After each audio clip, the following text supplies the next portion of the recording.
বৃষ্টির কারণে মাঠটি খেলার অনুপযোগী ছিল। সবাই মিলে সিদ্ধান্ত নিলাম মাঠটি ঠিক করার জন্য। যেই কথা সেই কাজ, সবাই মিলে কাজে নেমে পড়লাম। কাজের প্রতি সবার আন্তরিক ছিল অন্যরকম। যদিও কাজটি অনেক কঠিন ছিল, খেলার সাথে কোনো কিছু কম্প্রোমাইজ হয় না। কাজের মাঝখানে খাবারের সময়টা ছিল অসাধারণ।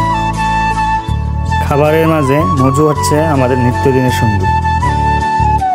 এ হচ্ছে আমির খান, সে এলাকার সবচেয়ে ভালো খেলোয়াড়।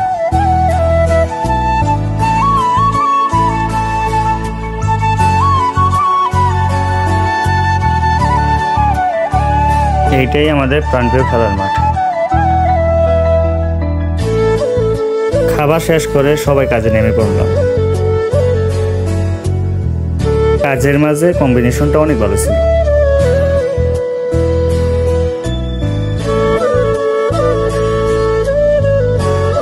আমার সাথে নাইম আর সিয়াম, তারা সব সময় আমাদের হাসি মুখে রাখে। নদীর পাশেই আমাদের মাঠ। কাজের শেষে নদীতে গোসল করে নিলাম।